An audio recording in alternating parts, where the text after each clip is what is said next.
She has been in meetings throughout the day, specifically to make sure that nothing happens, and that anything that happens, she is here on the ground with all of us around here. Thank you very much, colleagues, for being patient. I do hope that you've had refreshments, you've had tea, breakfast and lunch, and you were accommodated quite efficiently by the communication team. And may I then, at this juncture, invite the Minister to address us, and after that we will then do the normal drill. We will engage you questions and answers and take it from there. Minister, may I invite you to the podium, ma'am? Oh, you can speak from there. Oh, yes, sorry. Okay. No, thank you very much, Hawks. Let me first start off by greeting members of the media, and thank you very much for attending to our press briefing and the arrival of our soldiers, to the senior leadership of the Department of Defense and the South African National Defense Force, to our distinguished guests, and good afternoon. It is really with immense pride and profound sense of gratitude that I stand before you. If you recall, on the 4th of May, we did announce the phased withdrawal of our courageous soldiers who were deployed in the DRC. And this announcement had followed extensive regional diplomatic engagements, high-level consultations with various role players, and a demonstrable progress in peace efforts within the areas of Eastern DRC, specifically in Goma and Sake territories. As you are aware, our troops, the South African National Defense Force, were deployed alongside our sister partners from Tanzania and Malawi. So as I speak to you today, indeed I'm accompanied by members of the Military Command Council. We are delighted to announce to the people of our country that the first group, 249 of our troops who served in the vital mission, are due to arrive on South African soil from Tanzania today. It is worth noting that part of this meticulous withdrawal process includes the safe return of all our prime mission equipment, which is ongoing. As stated by the Chief of the South African National Defense Force during our last media briefing on this matter, he said we shall not leave even a pin behind. So all the necessary logistical support are continuing until the withdrawal is complete. We are fully aware that half of the work is done in terms of our prime mission equipment movement. Hence, we are working around the clock with our counterparts in the region to ensure that the process runs expeditiously with minimal logistical risks. And we do want to assure people of our country that we shall continue to keep them abreast of developments as the process unfolds. So the idea of seeing our soldiers in good spirits, and we are genuinely excited that they are coming home today. It is also a very powerful expression of the steadfast commitment to defend the territory integrity of our country and its people. Our main focus now is it's on prioritizing the standard procedures of demobilization. And this will include crucial psychosocial sessions, after which they will return to their respective units. Thereafter, will be reunited with their families. So allow me to take this opportunity to extend my heartfelt thanks to my counterparts from the DRC, the troops contributing countries, mainly the United Republic of Tanzania and Malawi. Thank their ministers, but also take this opportunity to thank the government of Rwanda for allowing us safe passage through their territory, but more important also for the United Republic of Tanzania for affording all our troops a conducive green zone. So allow me to reiterate our commitment as a country that we remain steadfastly committed to a peaceful, stable, and prosperous region. With all said, we are currently experiencing logistical challenges with regards to the landing time of our troops today. The indication is that the arrival has been delayed because we were here, as I said, we were here from early in the morning. We're expecting them at about 12 midday. It's already 2, and the indication is that the arrival has been delayed due to technical and logistical challenges with the contracted airline, which was done by SADC. We have been assured that they are already on board and will definitely arrive anytime today or tomorrow by the earliest. So we will continuously keep the media on any keep informed on any development. I thought I would also invite Babu Sangweni to really talk about the logistical challenges that we had, because mainly on our side we're ready for them. We'll also take you to the place where we're going to receive them. We just had the delays because of the challenges that SADC had with the contracting air company. They initially started off, they were going to be using the Tanzanian Airways, but now we're told they've moved to Kenyan Airways.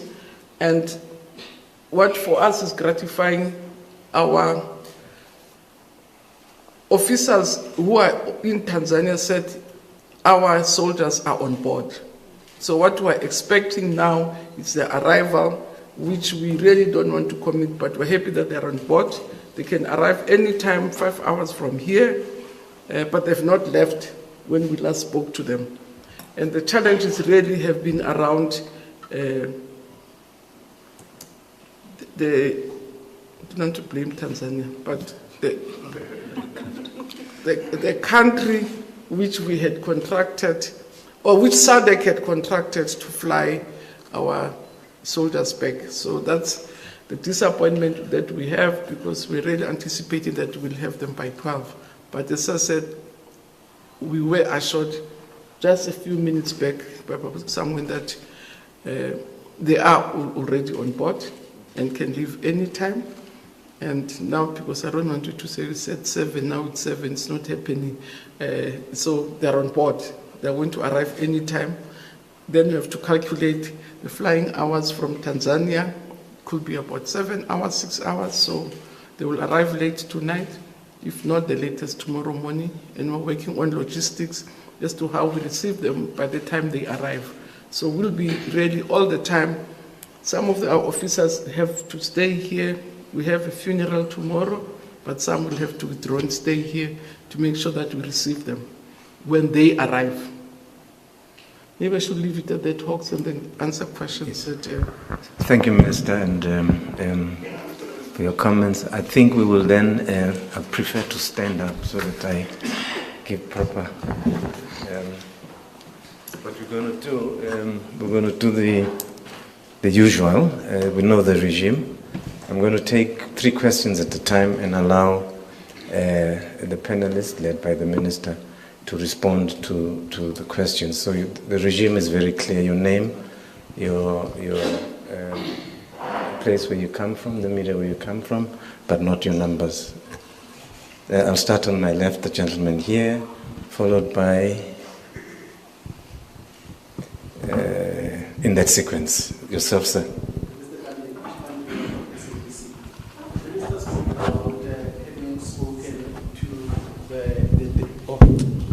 Sorry, Ishmael Mudiba, SABC. Minister spoke about having spoken to the team just before they left, and she made a reference to the fact that they might land today or tomorrow. Just an indication, if say maybe one has to do the calculation, what time was the communication, so that one can do the maths to verify exactly what time, because we also need to be on standby, because so far we're still lacking in terms of, we thought maybe by now after here we'll be going to the airport, but it seems that it's not the case. Thank you. Thank you, sir. Thanks, Ishmael. I'm Kikeleto Sebeti from OFM News. My question to the Minister would be, what lessons has the SANDF learned from this mission operationally and diplomatically? Thank you. Thanks, OFM. Go ahead, sir. The mic, please. Thank you so much. Minister Peter Molemani, Kai News. Minister, how do you feel about all these changes which has led to the delay? How do you feel as the minister? Thank you. Thanks. I'll have the gentleman. Yeah. Go ahead, John. Thank you very much. Usipamandla Koke from ENCA. When did you get to know about these logistical challenges? When were you briefed? And does it not concern you, I'm following up from my colleague, that as you say to us, you do not know when this eagerly awaited team is going to land? Surely you must be anxious, Minister, and the families and their colleagues and South Africans are anxious. So is it a matter of being diplomatic that you don't want to confirm what time are they landing, or you really do not know? And that must be a concern if you do not know, Minister. But also, number 3, when do you hope that this process of their withdrawal will be concluded? I know it's done in phases and batches, but overall, when do you expect that it will come to an end after this first year? Thank you, Koke. We will allow the minister and the team to respond. However, I think I must emphasize one thing. We arrived here last night, and Minister arrived here at 6 o'clock in the morning. She's been in this place since 6 this morning. We are all anxious. And we're eagerly waiting. I thought I should just make an emphasis on that. Thank you, Minister. Yeah, we've been in communication with the team in Tanzania until before we came in here. We could have we said we'll come and have the press at past. We couldn't. So we've been in contact with them the whole morning around getting them to explain what the issues are. As I said, initially, SADC had contacted Tanzania, and then I think around 1 were told that they've ceded the contract to Kenya, and mainly the initial contract was for 190, which was a smaller flight, and then to have as many people as possible coming, then they contracted 200 for 250, which is a bigger flight to land here, and which is not what we were told. I think we only heard this morning that they have changed from bringing the smaller flight, because they were going to bring 2 of them. So they've decided to use 1 of them. And only when, now that the plans were here, we're told that there's a whole issue about the staircases, and then how the Tanzanians, so we've been moving up and down to see if as a country we can't have the staircases coming here, and hence we've decided that let them leave. If the staircase for Tanzanian Airways does not arrive here in Bloemfontein, they'll have to land in Johannesburg. So it's something that we've been moving up and down between SADC, it was contracted by SADC, so we get our meeting, our information through our commander, who General Jacobi, so he's the radio has been keeping us updated, but it's been a to and fro. I would not have taken the 6 o'clock flight if I knew they would not arrive at 12.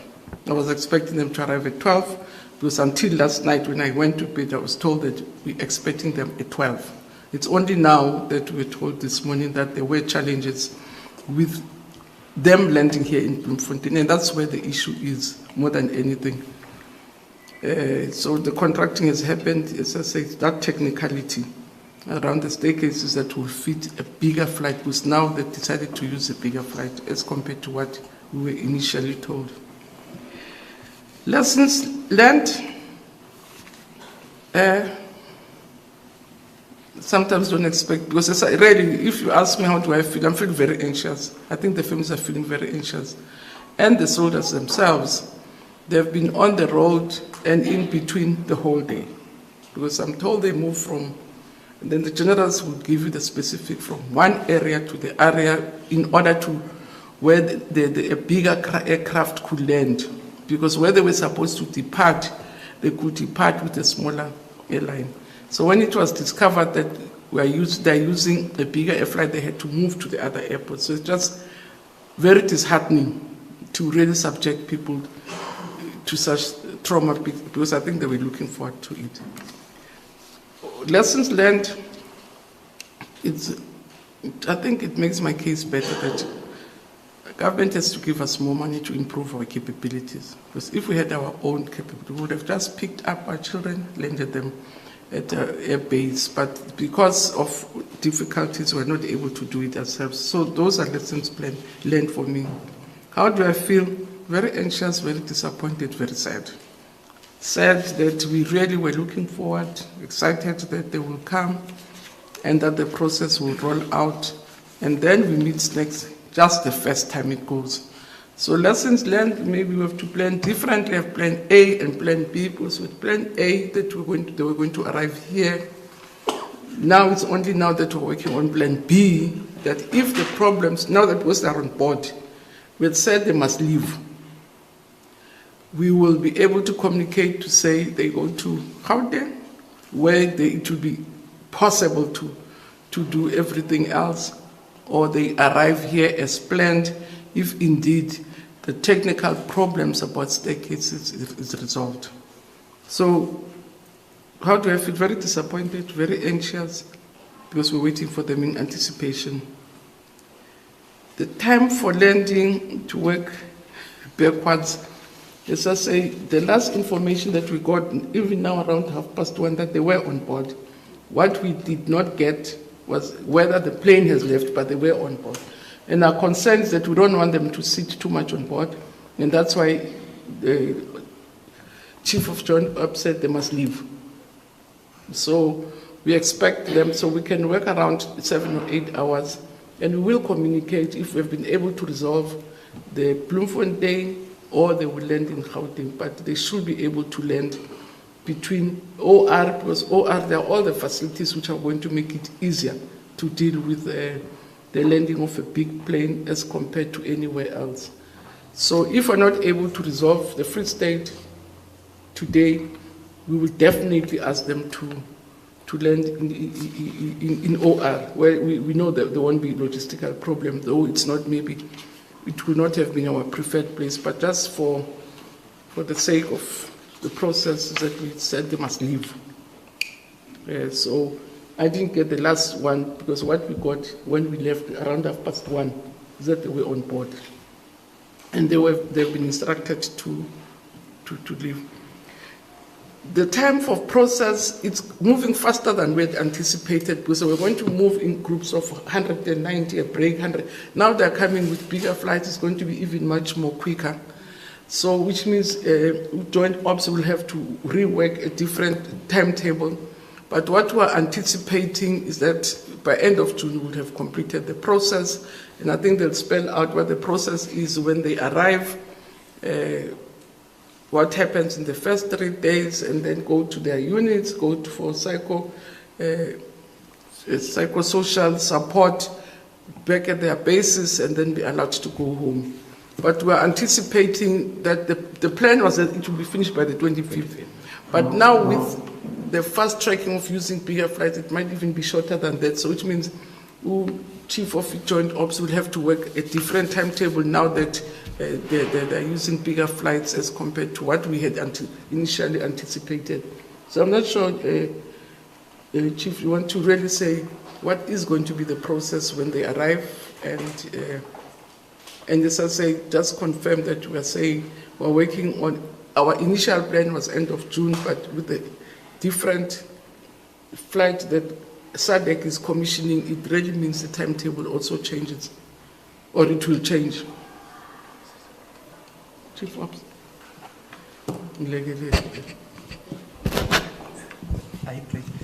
Thank you, Minister. Good afternoon, members of the media.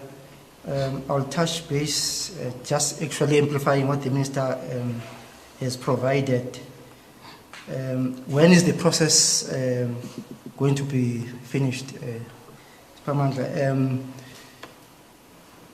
With the change from the initial plan of small aircrafts, which we're going to take off personnel of RSA from Chato, was more than, the number of flights were more than what now we are faced with, or we have been able to contract with these bigger aircrafts. It will now be 9 sorties, meaning 9 trips of aircraft bringing soldiers, our soldiers back to RSA. And the frequency of those aircrafts moving is almost every second day. That's why indications are that we will be able to finish before the end of June if there are no technical challenges or issues beyond our control as planned. Indications are that we will plan, but there are issues that it's beyond, like the issue of today, which the trust that we have on the contracted SADC contracted airlines are competent and know everything that is required. Maybe they did not take into account of Bram Fisher Airport being an airport with small aircrafts, and with the big aircraft, then it created problems, which they identified late last night, and then this morning they assured us that they are addressing it. But up till now, we still are waiting for confirmation of takeoff. That is our main objective. But what is giving comfort to us is that our soldiers started traveling from Goma, from the red zone yesterday, and up to the green zone in Chateau and slept over. And this morning, they woke up refreshed.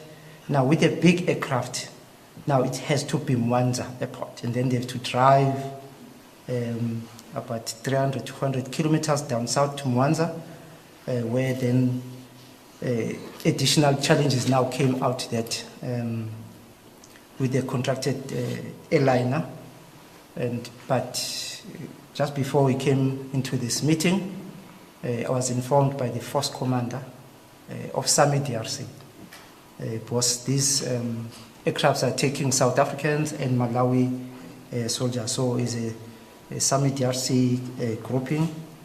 We're told that the South Africans are on board the aircraft because they've arrived there quite a long time. And then we're faced with a decision. Do they wait until it is fixed or not? Then I gave the decision that they must take off. We hope and wish that they have taken off and will arrive in South Africa still today or tomorrow morning, with whether they land at Bram Fisher or at OR Tambo. So yeah, I think 9 sorties, if you can cut every second day, we might be able to, and have an objective that it gets concluded before the end of June. I'll also maybe come into what lessons learned from the mission. Is that South African soldiers are very strong soldiers, and which are trained and committed to peacekeeping or peace support operations in the region and outside the region. That's why we sacrifice ourselves for that.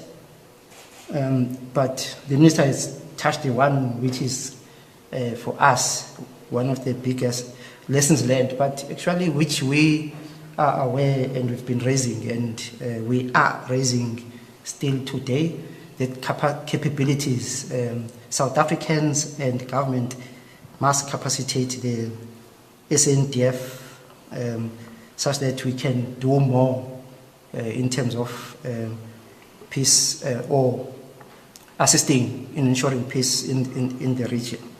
As the media, you should also be propagating for us to get adequate funding and modernized equipment. Will do more than what we are doing now. I think we can say is lessons learned to the SANDF, and it should be lessons learned to you members of the media and all South Africans. Thank you, Minister. Thank you very much, colleagues. We'll take the next round.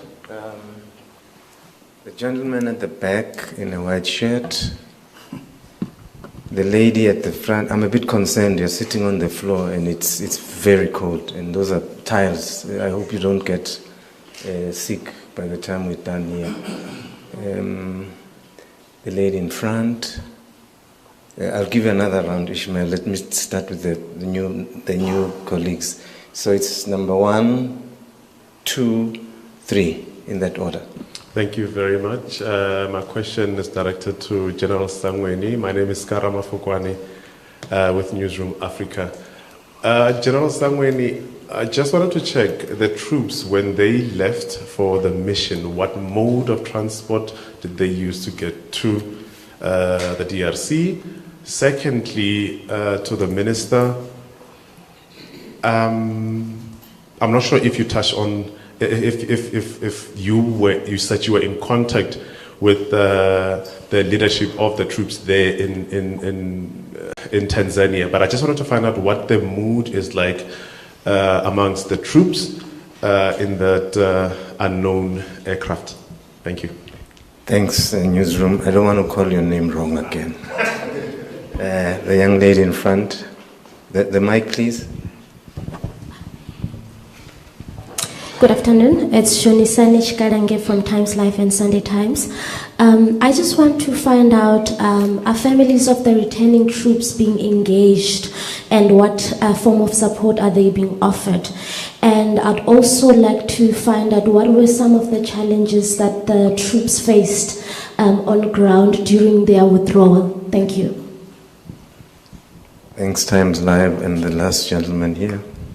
Thank you so much for the opportunity. It's Michael Mbewe from SABC's Channel Africa. To the Minister, I think my colleague there, the last question, she covered it, but mine is to find out whether, with regard to the aircrafts, is South Africa compelled to follow the protocols of SADC? Was there any leverage to say, okay, we can use our own resources to bring our soldiers? Thank you. Can you repeat your name? I didn't get it. Oh, Michael Mbewe, Channel Africa, SABC. Channel Africa. Thank you, Michael. Minister. Okay. Oh, no, thank you very much.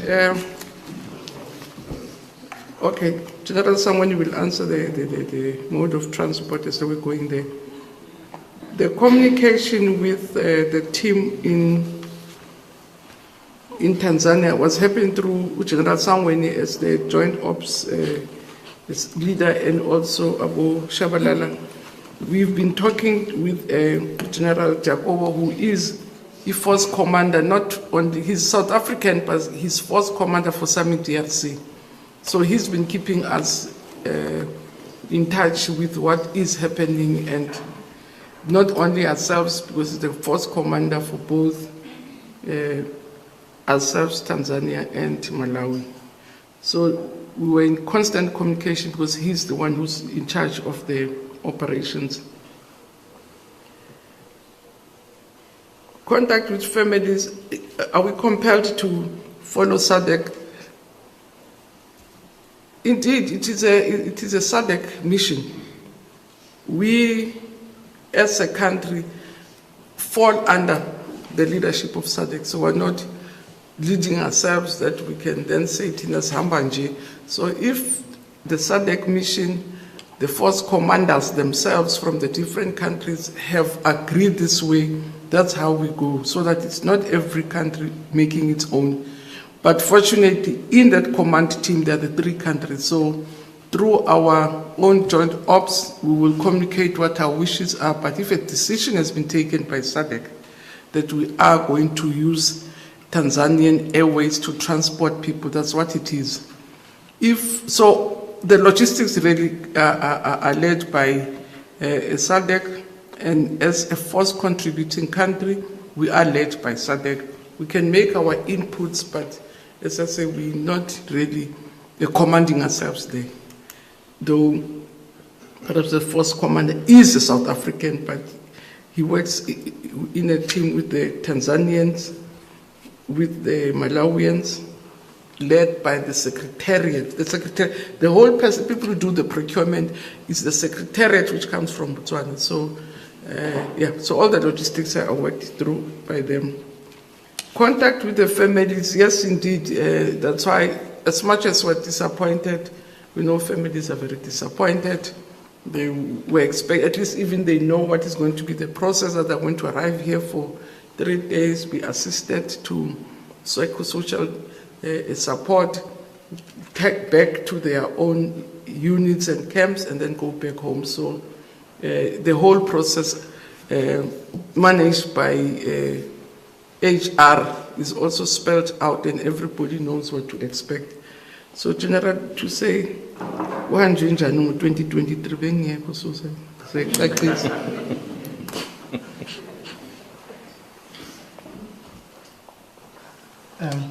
Thank you, Minister. Karabo Transport used going to the mission area on deployment.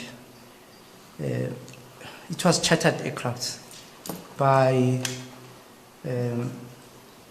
SADC, also supported by the host country, DRC. You will take note that peace support operations, we go there to deploy in support of the host nation or supporting the military force of that country. So DRC played a huge role of providing air transportation to take soldiers on deployment. Maybe you're asking why our Air Force, I reiterate, even when our Air Force, they've got enough capabilities, then we will have used our Air Force. It was not prohibited. Movement of forces is that TCC against reimbursement. But with this one, mainly it was a SADC as well as contracted aircraft as well as the DRC. What is the mood of soldiers as they are on board? Unfortunately, I was just communicating with the force commander on where they are, and South African soldiers almost always they've got good mood.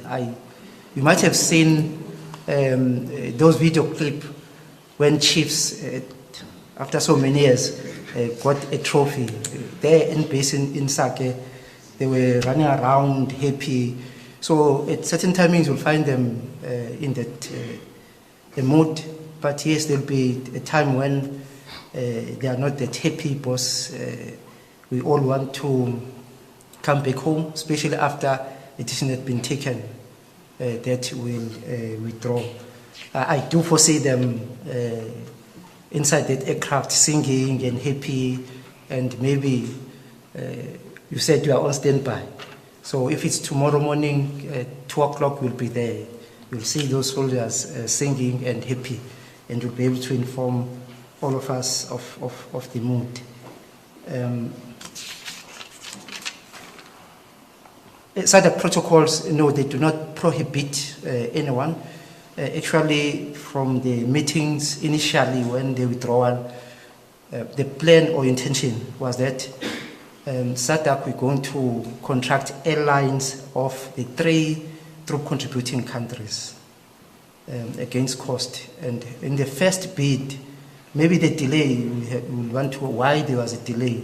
It was procurement process of SADC is very stringent, similar to the one of RSA. It took time, but the 3 troop contributing countries were unable to provide. One of them being our SAA. We had hoped that it would have been part of this, and at that time they indicated that they do not have capacity.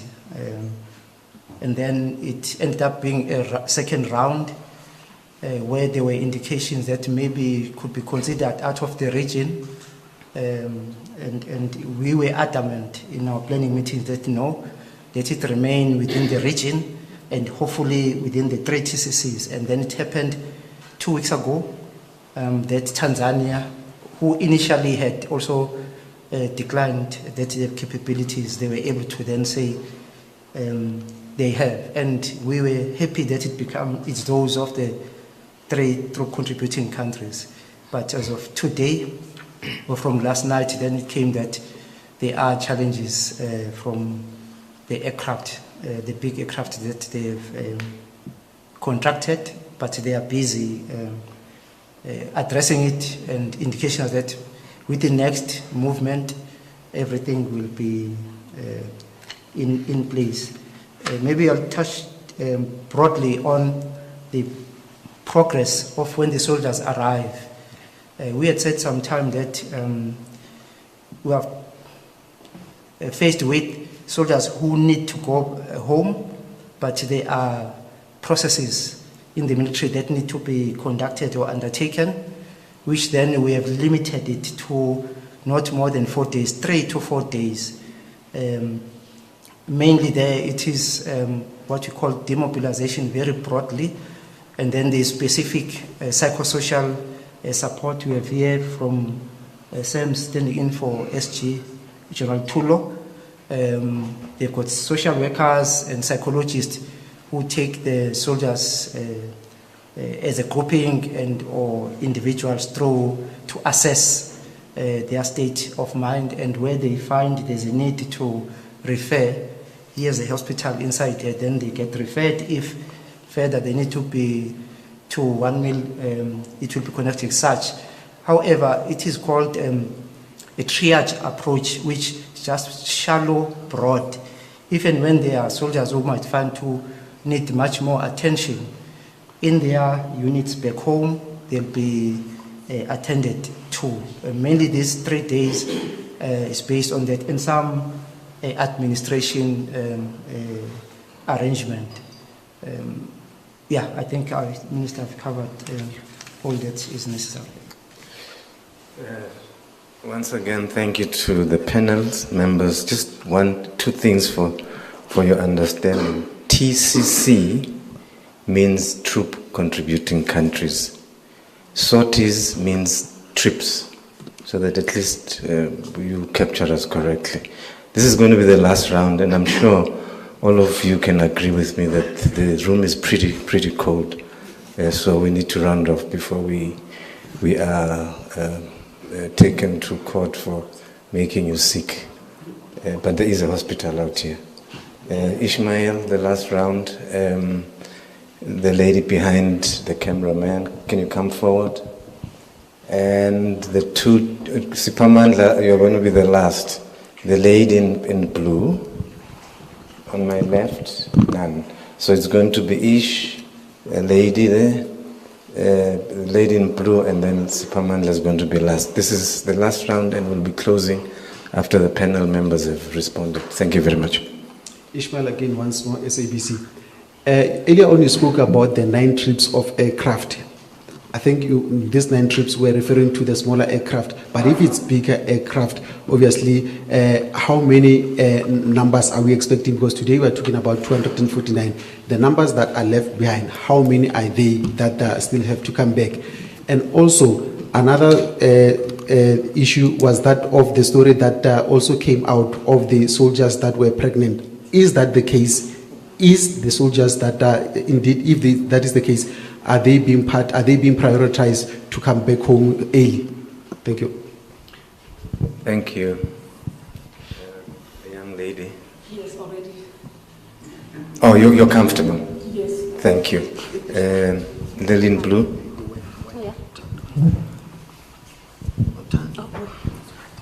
Sorry. Sanmoran Utando Shope from Reuters. I just would like some clarity on the numbers. General mentioned that there are also Malawian troops on the aircraft. Are they sharing an aircraft? If so, how many Malawian troops and how many South Africans? Just clarity on that. Thank you. Thanks, Mahlope.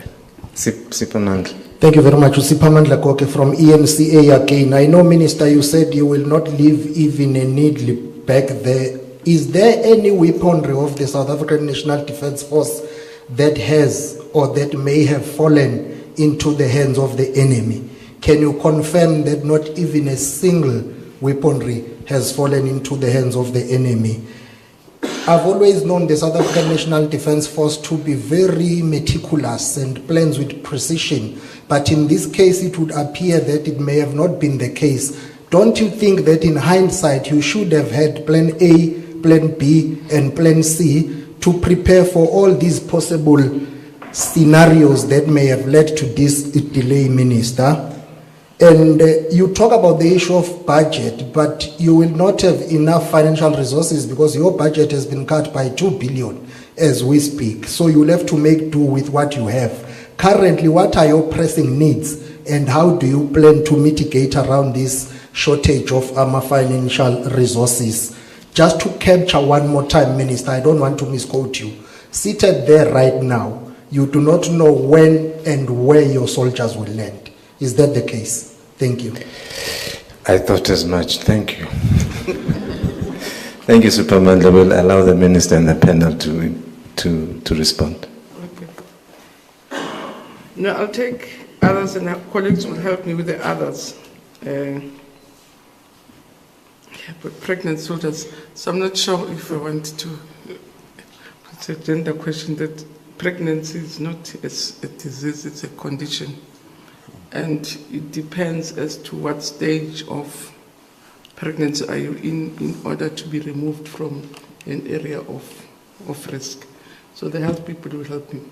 If you're 6 weeks pregnant, there's no danger, so you may not come. If you're 9 months anywhere else or 8 months, but in terms of them being here, I don't know if they are.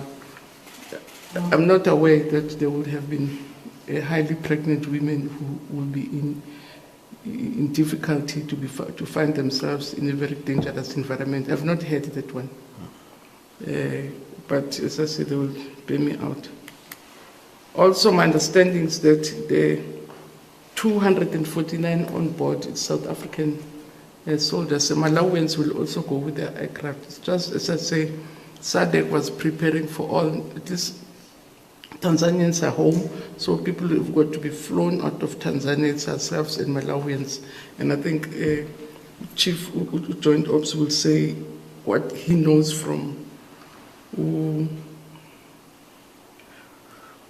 Force Commander, what is happening with the other countries. Again, also with weapons, there was no report. I don't want to say definitely there was no report because we get reports daily as to what is happening. Almost every day, the Chief of Defense, if not him directly through his, especially someone, report on any incident. Our equipment has been mainly either damaged or anything, so that we even know, because we have to keep a very tight register, even for the sake of UN. So what did we take there? What did we pledge? Because basically, as a peacekeeping force, it's also on, you financially compensated in the operation. So it's not necessarily your problem, but I think they will assist me.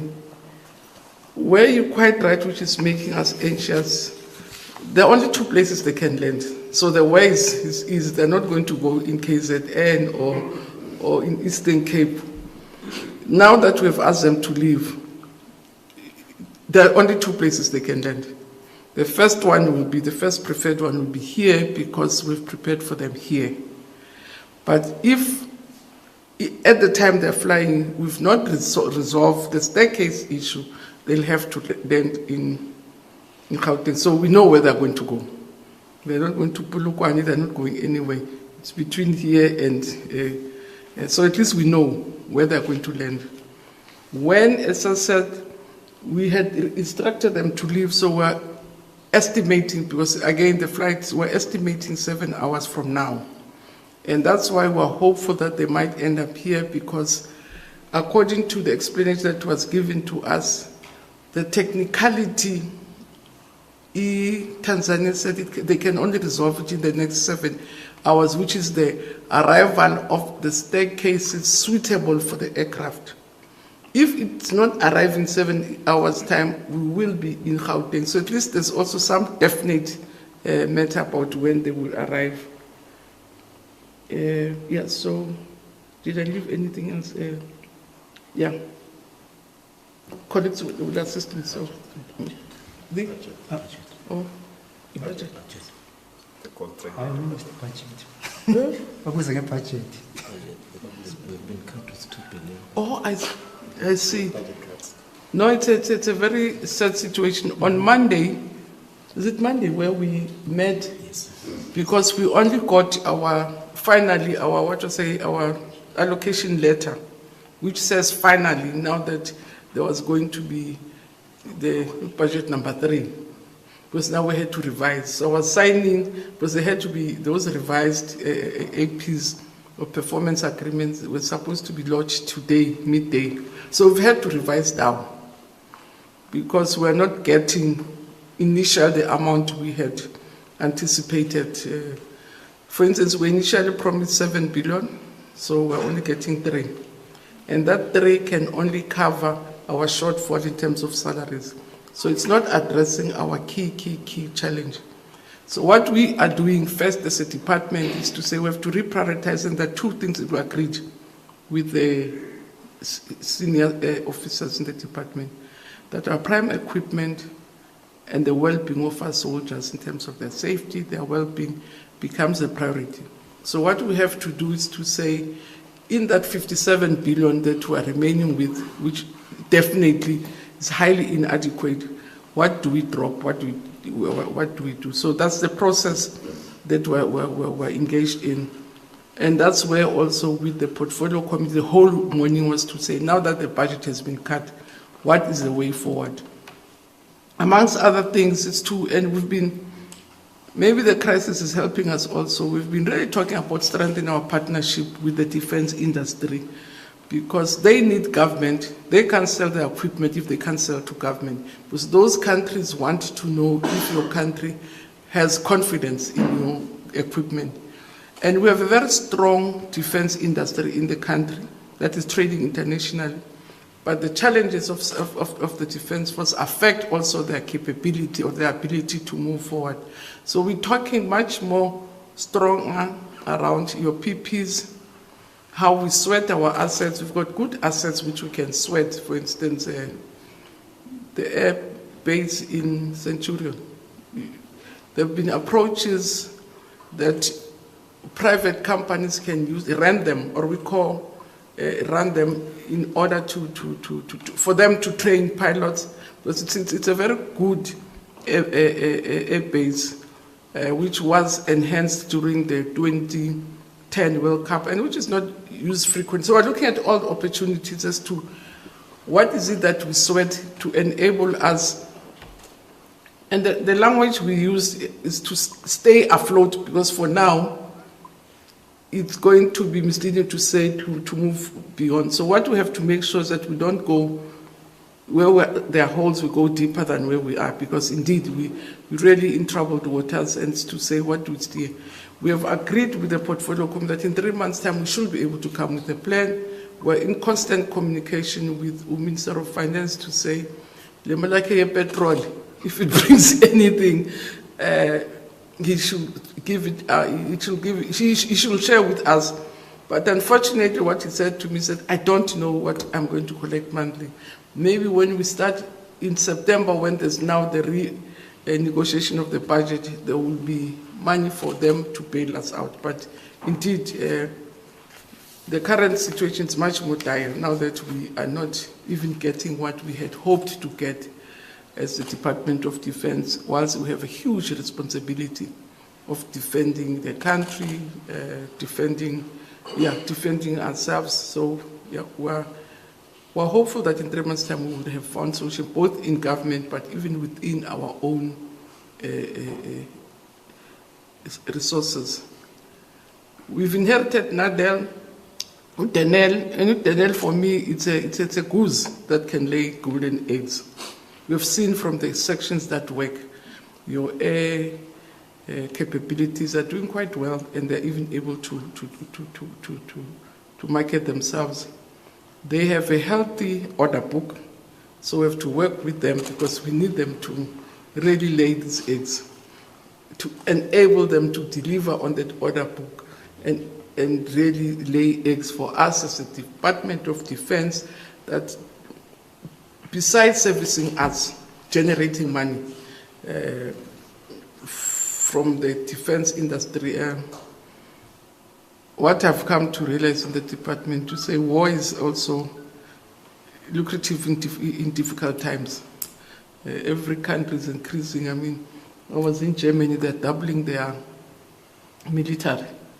So we see opportunities there if we position ourselves well with our defense industry, which is already selling well internationally, but also with our capabilities and the potential that we have ourselves in terms of getting into that defense industry space. So those are all the things that, but there's just nothing concrete, but we are aware that something has to give, otherwise we are in trouble.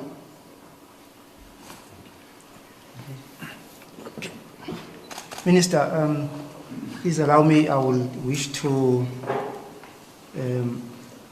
Uspamandla, that now you have responded to him. I would have wished, and I still wish, that with the other members of the media, when you go out here, you really do speak for us as the DOD. The military is your insurance at any time. Some of the media members here, we've worked with them. You remember during COVID, we were all out on the street without any social distancing in our vehicles. So we sacrifice ourselves.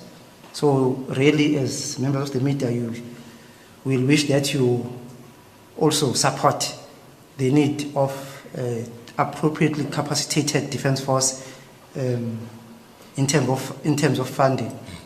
Others were with us during the floods. We go in there without all those required capabilities.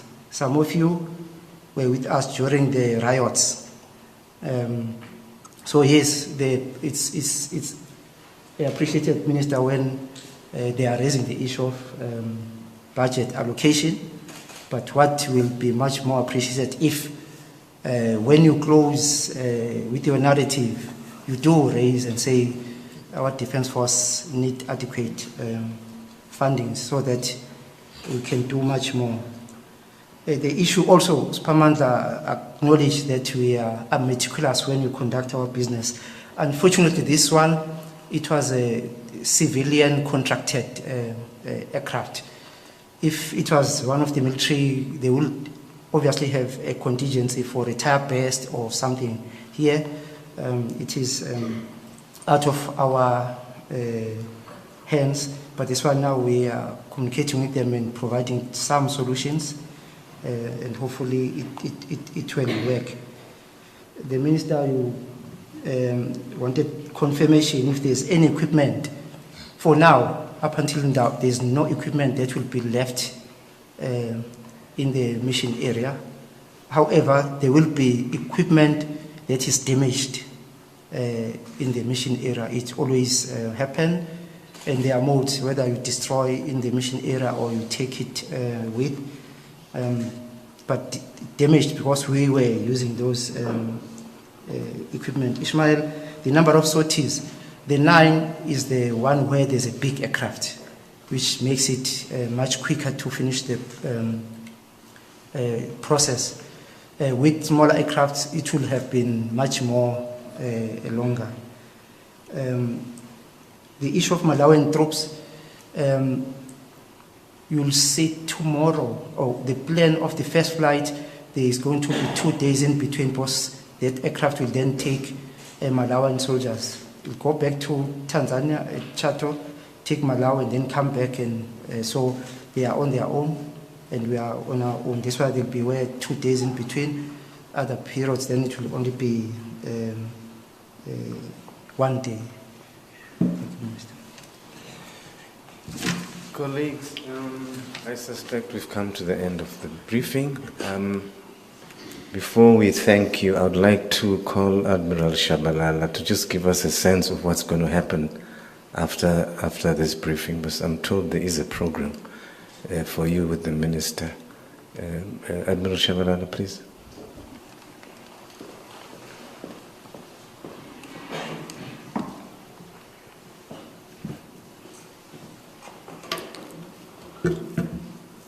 Members of the media, let me write on the protocol that has already been delivered here in this forum.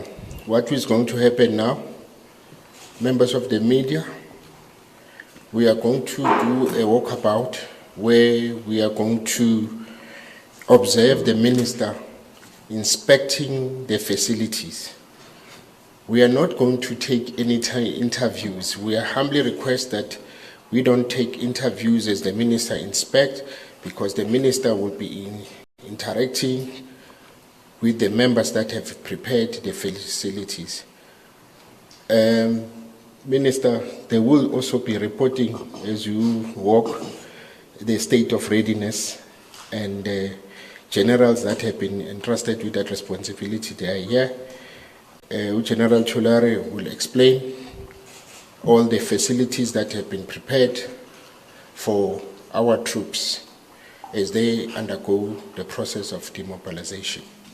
So, on that note, then we'll come back and we will take 1 or 2 interviews, and then that will conclude our interviews. I know there will be 1 or 2 that will insist the minister have a voice note, but minister, because of the time factor, would not have that time because she has to leave.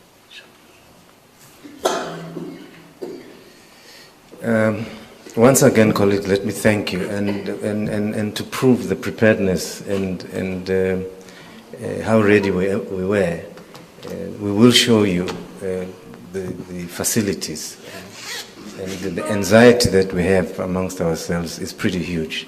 And I'm sure you're also anxious, and you were very excited to see the members arriving. But with that much, I would like to thank you very much on behalf of the Minister. We would allow the Minister to go first, and then the team, my team will then lead you to where the Minister will be going. Minister and the panelists, generals, thank you very much.